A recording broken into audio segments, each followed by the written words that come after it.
everyone, Anita here and welcome to week 28 of the 52-week illustration challenge.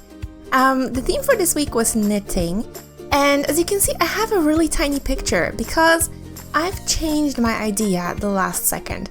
If you're following my live streams, which we didn't have for a very long time, I will talk about it in a little bit. In the last live stream I made, I've prepared a picture for this week. However, I've changed it right now because of all the things that's been happening. And if you're familiar with those things, you'll probably recognize what I'm drawing. However, at the moment it looks like a very big mess. But I've done this little piece in real time on purpose because I have a few announcements to make in the beginning of the video. I usually do that at the end, but you know, just I've decided to do it at the beginning from now on. So the very first thing, I would really like you to like the video if you will enjoy it and leave me a comment. And if you're not subscribed yet and you're a new viewer, please consider subscribing. It helps me a lot. It's all those little things that add up to the growth of the channel, so that's why I thought I would remind you guys. I know you most of the time do it, but you know, just a small reminder. Thank you so much. The other thing is I am on Patreon. If you would like to get more information about my art and have some awesome rewards, you can support me on Patreon. I have some really nice things over there, and the links for all of the things I'm talking about are in the description below, so you can check them over there. And last but not least, I've opened a Society 6 shop because, well, I really just lagged behind with all the prints and everything I would like to do. And Society 6 is just a very easy way of, you know, selling your stuff, so I've decided to give it a try. You know, the prints are of course a little bit more expensive than in my Etsy store, but they're easier to add. And so when I come up with the video or just make the video, I can immediately also put the print up, and you know, if you guys enjoy it and want to buy it, then you have the possibility. Because the worst part is when I get a comment from someone who is, you know, willing to buy from me, but I don't have anything to offer. So that's what's been happening. And now I'm done with the boring stuff. Thank you so much for paying attention, guys. And as you can see here, as I said, I'm making a really small painting this week because this is an A6. It's been a while since I've done an A6, actually, and I've never done it for this challenge before. But I've been really short on time recently. I'm working on the picture book and I'm working on a commission. I've had a tax thingy, the periodical tax thingy, so I had to do that and that took my time. So this small picture is the result of that. But it's also very refreshing because I can just relax more when I'm painting these. I don't have to spend so much time on a painting, and I've talked about it before, but if you're painting once a week like I do, and you have to paint once a week, then it's, you know, all of it adds up. And so, yeah, the picture is revealing itself. As you can see, I have masked off the characters to just fill in the background with some blue ultramarine, because I am actually painting a Pokemon picture. I can't imagine that you guys don't know. Pokemon Go is out. I can't play it as much as I would like to, but all of my friends are playing it, and I take really nice walks in the evening just catching Pokemon, and you know, just as much as I can. Most of the time the app is just laying open next to my desk and I'm catching Pidgeys. Pidgeys are awesome. But I'm really hooked up. I'm really just, I don't know, this game is so exciting, and I've been a big Pokemon fan for a very long time. Maybe not obsessively so, but I've been playing the game since I was young, and you know, the idea of catching them in the real world, like, you know, with a Google Maps app kind of a thing, it's just really exciting, you know, that you can walk around and, you know, you actually meet people through that. It's amazing how many people are playing this game. It's just absolutely crazy. And so at some point, I've been discussing this with my boyfriend who's playing as well. And sorry for my head, by the way, getting in the shots. I have no idea why that happened. I didn't realize it at the time, so hopefully it's not too much in the way. But I've been discussing with my boyfriend, how long will this hype last? And apparently this is only the first generation of a Pokemon, and they're supposed to add the second generation in December, which is, winter for us here in Europe. And I immediately imagined, myself just catching Pokemon in winter. And especially now because it's so extremely hot here in Holland, we have another one of those like very, very peaky, hot peak days. I'm just, at the moment, everything is closed. I'm literally like melting away. At least that's how it feels. And so, I don't know, just the idea of winter is so attractive. And when I was thinking about making the knitting, the knitting team, the painting for it, I started thinking about winter and having, those big knitted sweaters and those very, very warm hats. I know it doesn't make sense because it's so hot right now, but instead of concentrating on the very warm sweater, I was concentrating on the cold air and the snow, even though it's not really snowing much in Holland. But I don't know, I really wanted to make a cooler, snowy picture, and I was thinking, what would it be if we would still play again, some games are just periodically updated and then the hype starts again. And so I imagine going, on a little adventure, having a warm cocoa or coffee inside of those, like one of those thermal containers. So yeah, that's where this picture, that idea came from, and it was a very last minute thing. I actually, normally I finish these paintings on Monday. However, this one I've started on Tuesday morning because I've prepared the sketch on a Monday evening, and I stretched the paper.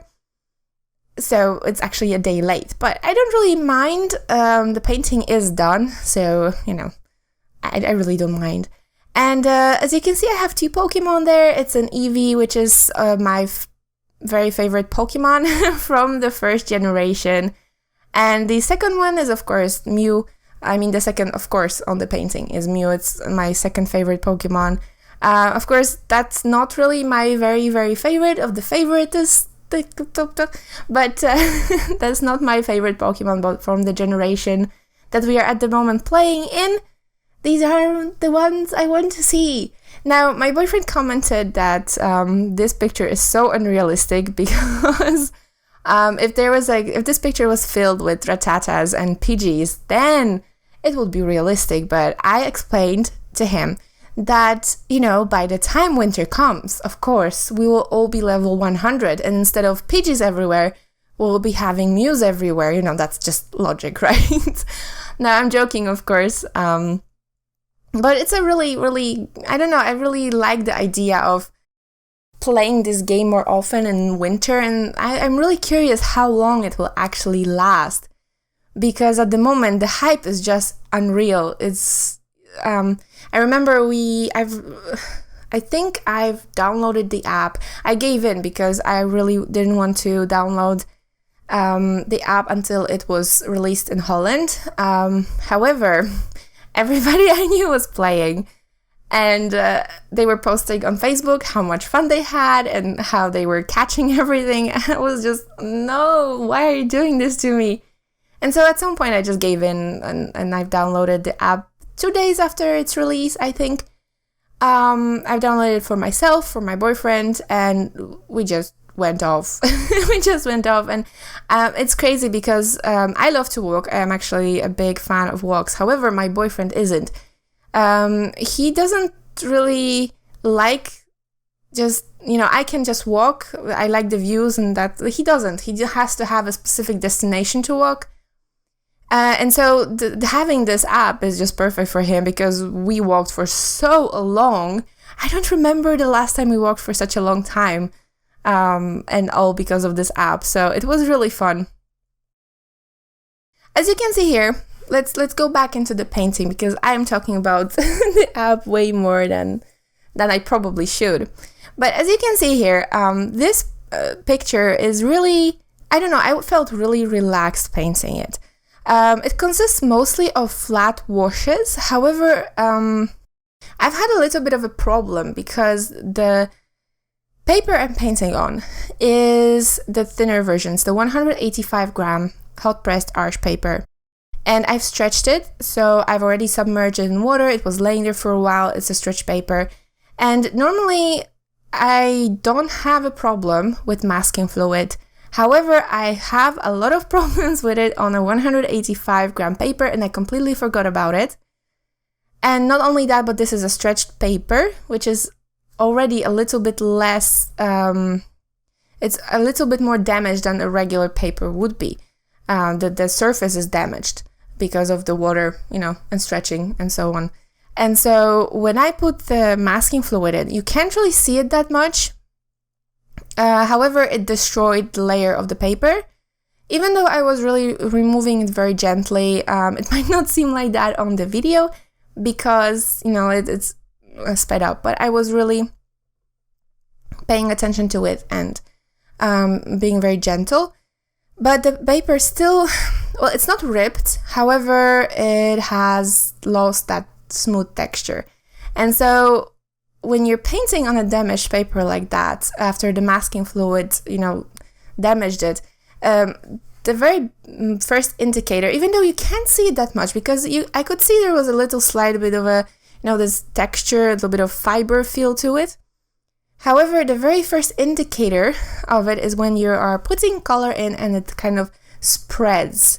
It seeps into the paint, into the paper instead of laying on top of it. That's when I just knew that the layer was damaged. It was mostly on her face. And I think it was only her face. Her face and a little bit on the Eevee. So not that much. However, I really, the face for me, the character's face is the most important part. So I was really nervous whether or not I could pull it off. And if you can see me in the very beginning, when I'm still putting the first layers, it looks very messy and it looks blotchy and it stays blotchy. And it doesn't really bother me that much because this is such a small painting. I knew that I wouldn't probably be selling it or making any big prints of it. And I knew that if I wanted to do anything digital off of, with this picture, I could just fix it slightly in Photoshop and it wouldn't be a problem. Another thing is that when I have problems like that, when the paper I'm sorry guys, it's so warm, I don't really know what I'm saying anymore. But okay, I will try to calm down a little bit. But so when the paper is damaged and the watercolor doesn't look nice and smooth, I often come back with colored pencils.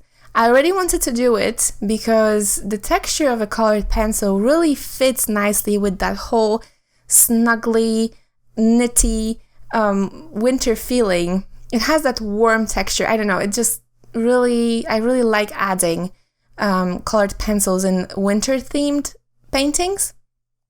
And so I knew that I would be using it anyway. But in this case, I used it to kind of fix the shading and the coloring instead of layering watercolors like I would normally do.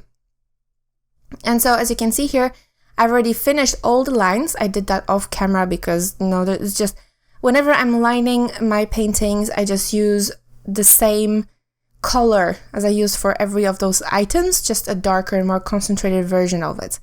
And instead over here, I'm coming back with the colored pencils. And as you can see here, I have two different pencils of the same color. It's actually it's like this deep red color. It's called deep red and Crimson Lake, I believe. Yes. And it's the exact same color as the Mother Lake from my Van Gogh set. So they fit really nicely together, and one of them is a little bit finer, the other one is a little bit more opaque, the colored pencil still, I'm talking about it. And so they layer really nicely together, they create a very nice effect together, and I'm just using those two pencils and the same combination of pencils, but in Prussian blue as well, and to just kind of create a texture to the sweater, to her leggings, to her face with some browns, and to the Eevee as well, also with some browns. And a good tip here that I have is that when you're using colored pencils, depending on your preference, because of course it's all about preference, I personally, when I use colored pencils on the character, I'm trying to use it everywhere I can so that it all nicely ties together. And I do that with all the other elements as well, so it's nothing new. However, in this case, you can clearly see what I mean, because as you can see, the background is really, really basic. It's just a layer of blue, ultramarine blue, and you don't even see it on camera that much, because in real life, it's like faded a little bit. It's a little bit darker at the edges and a little bit lighter at the center. And that's because I already knew that I wanted to darken those edges with colored pencil so that I would fit nicely. I would tie everything together with the character. And because using only colored pencil would take way too much time in my opinion, that's why I always put just a layer of watercolor first. Because the watercolor, it's just a background. It creates that basic layer and I can just layer on top of it whatever I want. So that's just, my way of working. And it really, when you use it slowly on everything, it creates that really, really nice effect. And you can probably see it much better later on at the end when I'm making this little, close-up video. And you can see that there is a really nice texture everywhere, and it just has that really warm feeling to me. I don't know how to explain that, but it's really warm. And one thing I had to skip on, I wanted to add, if you remember in one of my previous paintings with an old sailor, I used this really nice pattern for the sweater to add like a knitted feeling to it, and I really wanted to use that same technique over here. However, because this painting is so small, it wasn't possible. It would look too busy. It wouldn't have that really nice effect. It was already too small on an A5 painting, but A6 would be just overkill. So I had to skip on that, and I only used some stripes done with colored pencil, and I added just a little bit of that texture and detail I wanted without overdoing it. And here I'm doing that background, as I mentioned before, and actually this is one of those rare occasions when I'm actually flipping the canvas, because I was just the angle that I was drawing it was just way too unreal, and I couldn't get a nice pressure on the pencil. And this pencil, I usually write down all my supplies in the description, but this pencil doesn't have a brand.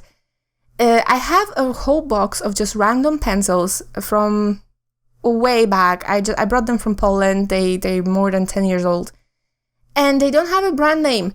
They're just, sometimes when I need a specific color, I will go through those pencils, that box of pencils, and try to match the color with the watercolor that I'm using. In this case, I do not have among my Derwent pencil with the branded ones I mostly use. I don't have an ultramarine blue one, and so I had to go through that box to find that pencil. And here I'm adding white details, and as you can see here, I'm fixing the face again. Some of the paint from the skin seeped into the eyes, and I fixed that with white gouache. Very good tip.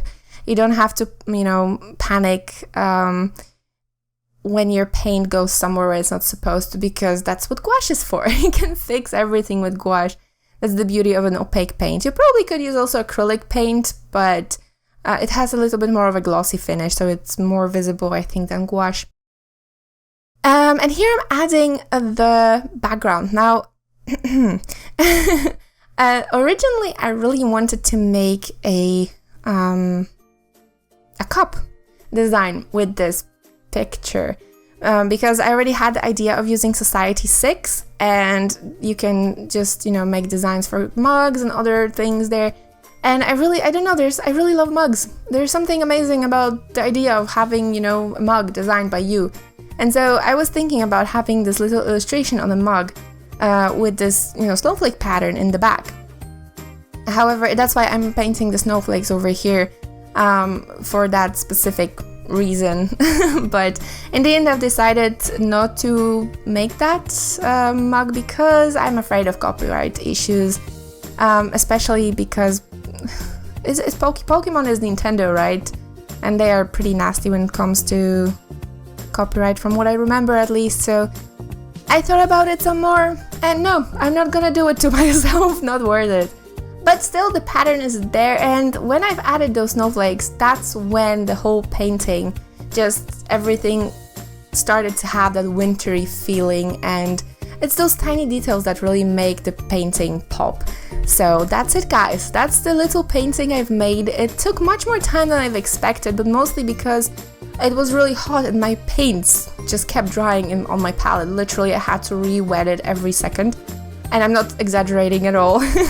But that's it, guys. This is the painting. If you would like to see it in more detail, please head to my Facebook page. And I hope you've enjoyed it. I'm gonna see you guys next week. Bye!